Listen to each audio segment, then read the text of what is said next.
Good morning everyone, কেমন আছো সবাই? আশা করি সবাই ভালো আছো। আর দেখো, কালকে তো বৃষ্টি হয়েছিল, সমস্ত জামা কাপড় সব ভেজা ছিল, তো সেইগুলো নিয়ে আজকে আবার ছাদে চলে এসেছি। আর আজকে দেখো রোদ তো আছে, কিন্তু কেমন ভীষণ গরম, রোদটা দেখেই বুঝতে পারছো না জানি না। আর মানে রোদেরও সেরকম তেজ আছে, খুবই গরম। তো চলো সকাল সকাল জামা কাপড়গুলো ভাবলাম মেলে দিই। আর সব কালকে কমফর্ট দিয়ে কিন্তু জামা কাপড়গুলো ভিজিয়ে রেখেছিলাম, তাও না কেমন একটা গন্ধ হয়ে গেছে, ভিজা গন্ধ। আর জামা কাপড়ে না ভিজা গন্ধ থাকলে আমি একদম পরতে পারি না, তাও কমপ্লিট দিয়েছি, জানি না কেন গন্ধ। আর ঘরে না জল ঢুকছিল, এই পাশের ঘরটাতে, যেই ঘরে আমাদের মানে আমি এখন ছাদে মেলছি, সেই ছাদে উঠে যায়। পাশে আমরা যেই ঘরে থাকি সেই ঘরে কিন্তু ছাদে উঠতে পারি না, তো এই ঘরে এখনও আসা হয়নি। এই যে ছাদে মেলছি ওই ঘরটাতে এখনও আসা হয়নি, তো ওখানেই মেলে দিয়েছিলাম সব জামা কাপড়। তাও হাওয়াতেও শুকায়নি, হালকা একটা জল ঝরেছে, কিন্তু খুবই গন্ধ। তো চলো জামা কাপড়গুলো মেলে নিই। তো তারপর দেখো ঘরে চলে এসেছি, কাঁচা বের করেছি কতগুলো। আর এদিকে দেখো কালকে না এত পরিমাণে না হাওয়া হচ্ছিলো, এদিক দিয়ে জল ঢুকে যাচ্ছিলো ঘরে, সেই কারণে এত সব কাজকর্ম করতে হয়েছিল এখানে। আর এখানে দেখো চা করছি, হাঁড়ির মধ্যে চা করছি অল্প একটু। হ্যাঁ, কালকের দুধ ছিল সেটা, আর এটা মেয়েকে খাওয়াবো বলে আলাদা সেটা, আর এটা কালকের দুধে আমি চা খাচ্ছি। তো তোমাদের দাদাভাই নিয়ে এসছে বাজার, নিয়ে এসছে দেখো কাঁকড়া, পুরো 1 কিলো নিয়ে এসছে। আর আমি না কাঁকড়া অতটা কাটতে পারি না, আর কাঁকড়া কাটা কিন্তু অনেকটাই কষ্ট। মাছ কাটলে কিন্তু অতটা কষ্ট হয় না। তখন মেয়ে দেখে দেখো ভয়ও পাচ্ছে, আবার বলছিল ধরবে। তো এদিকে রান্নাবান্না সব হয়ে গেছে, রান্নাবান্না করে গ্যাসটা সব মুছে রেখে দিয়েছি। আর আজকে না শরীরটা ভালো লাগছে না, কারণ এত গরম পড়েছে, মাথা টাথা সব যন্ত্রণা করছে আমার। তো তাও রান্না তো করতে হবে, তো বাসন টাসন সব মাজা হয়ে গেছে। তো এই কড়াইটা ছিল লাস্টে, এই কড়াইটা মাজা হয়নি। তো এইগুলো, তো এই যে বাটিতে যে তরকারিটা নিয়েছে, এটা ঠাকুমার জন্য নিয়ে যাবো। আমার ঠাকুমা শাশুড়ি এসেছিলো ওই বাড়ির থেকে, তো ঠাকুমা কাঁকড়াগুলো কেটে দিয়েছিল, তো সেই জন্য ঠাকুমাকে এখন দিতে যাবো তরকারি।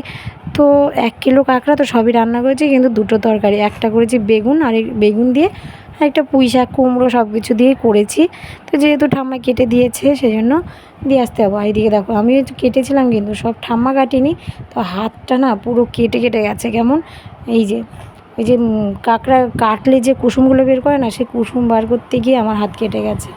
যেহেতু অতটা আমি পারি না, এটা পারি না। তো ঠাম্মাও কেটেছে, আমিও কেটেছি।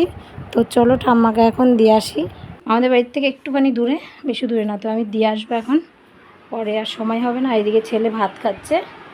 সত্যি পড়া 12টার সময় তো, কটা বাজে দেখো। আর ও এখনও স্নান করেনি, তাড়াতাড়ি ভাতটা মুখে দে, ভাতটা মাখিয়েছে দেখো। ও কাঁকড়া খাবে না, এখানে না, কী খাবি তাহলে তুই বল? আলু সিদ্ধ দেবো? তো কালকে হয়েছে বৃষ্টি, বেশ ঠান্ডা ছিল। আর আজকে মানে কি বলে, এত গরম, এত গরম, তার মধ্যে রোদেরও তেজ আছে খুব। আর সকাল থেকে তো আমি কাজকর্ম করতে রয়েছি, বিছানা সব একবার করে গুছিয়েছি। এখন বিছানার অবস্থা দেখো, ঠিক আছে? দেখো এই ঘাটে একবার ওর বাবা ঘুমিয়েছে, মেয়ে ঘুমিয়েছে, আবার ওই ঘাটে গিয়ে ওই ঘাটেও ঘুমিয়েছে। মেয়ে ঘুমিয়ে পড়েছিল, আমি রান্না করছিলাম তখন মেয়ে ঘুমাচ্ছিল। এই দেখো সব ছড়ানো যেখানে। আর ঘরের অবস্থা তো আরও খারাপ, সব জল জল হয়ে রয়েছে, পুরো ঘর জল জল হয়ে রয়েছে। এখন সময় হলো 1টা, মেয়েকে খাওয়ালাম আমি, মেয়ে ঘুম থেকে উঠলে মেয়েকে 1টা বেজে গেছে। মেয়েকে খাইয়েছি, মেয়েকে খাওয়ানোর পরে এখন মেয়েকে স্নান করবো, তারপরে আবার এসব ডবল করে আমার করতে হবে। এখনও কাঁচা হয়নি, আজকে যে কটায় স্নান করবো সেটারও ঠিক নেই। চলো আগে মেয়েকে স্নান করে নিয়ে আসি। 3:30, তো কত জামা কাপড় কেচেছি দেখো। এখন কাচলাম, কেচে মেলতে আসলাম। এত গরম লাগছে, ভীষণ গরম। তো মেয়েকে নিচে রেখে এসছি ওর পাপার কাছে। আর আমি যে স্নান করেছি মনেই হচ্ছে না, আমার এত গরম লাগছে, আর গা মনে হচ্ছে কি আগুন বেরোচ্ছে গা দিয়ে। তো এখন মেয়েকে খাওয়াবো, ওগুলো মেলে রেখে এসছি, আর সকালেরগুলো সব তুলে নিয়ে এসছি। চলো দেখি মেয়ে কী করছে। কোথায় আমার মেয়ে? ওই দেখো, ওর বাবার ফোন তো লক করা, লক খোলার জন্য কত চেষ্টা করছে। আসবে না তো, সে টিউশনি আছে বলে সে 11টায় স্নান করেছে, তারপর 12টায় স্নান করেছে, তারপর থেকে খেলা করেই যাচ্ছে, তো করেই যাচ্ছে। আর এখন ও ফোন লক করা কেউ জানে না। আরে ফিঙ্গারটা আসছে না। ভালো হয়েছে তো, কিন্তু ফিঙ্গারে লেখাটা আসছে। ফোন ফোন ও মা, এটা সাইকেল কিনা তো? হ্যাঁ, পড়াশোনা না কিছু না, সারাদিন খেলা আর খেলা, সাইকেল কিনে দিই। আমার কাছে সাইকেল। আমরা এখন একটু বেরিয়েছি ঘুরতে। দেখো বৃষ্টির জন্যে রাস্তা পুরো ভেঙে গেছে এখানে। আচ্ছা, রাস্তার অবস্থা, আগে এই রাস্তাটা তো জল জমতো, এখন আর জমে না। দেখেছো আমার মেয়ে আমার আগে, যে জামা কাপড় প্যান্ট ওই দেখো পরিয়েছি, চলো চলো আচ্ছা ঘুরতে। কোথায় যাচ্ছ মা? মা বাইক আসছে, এক সাইড হয়ে গেছে। আমরা যেখানে গিয়েছিলাম সেখানে গল্প টল্প করতে করতে অনেকটাই দেরি হয়ে গেছে। সেই বাড়িতে আবার পেঁপে গাছ ছিল, ঠিক আছে, তো পেঁপে গাছটা ভেঙে গেছে।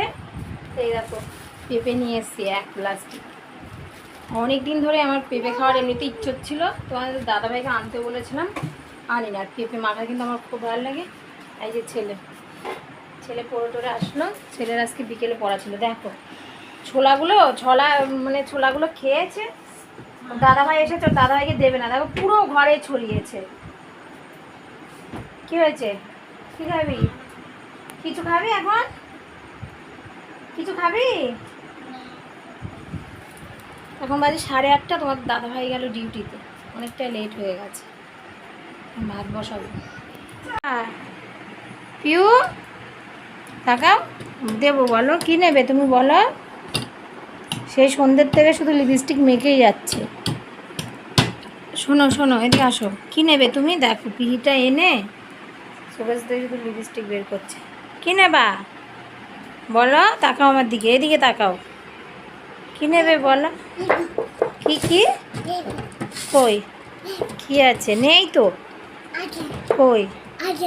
নেই। কই দেখাও। বুঝছ? নেই, ওখানেও নেই, শেষ শেষ, ফেলে দিয়েছি, ফেলে দিয়েছি। দেখো লিপস্টিক খুঁজে গাম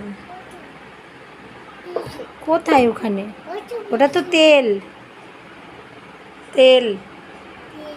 চলো ঘুমাবো, আসো চলো চলো, পাপা ডাকছে, কাজ দিয়ে দাও। ওঠো, জামা পাল্টাতে হবে। ওই দেখো, হ্যাঁ জামাটা ভিজে গেছে না? ভিজা না? আসো পাল্টি দিই। দাদাই কেমন করে না, দাদা ঘুমাচ্ছে না, সরো, দাদার থেকে সরে যাও।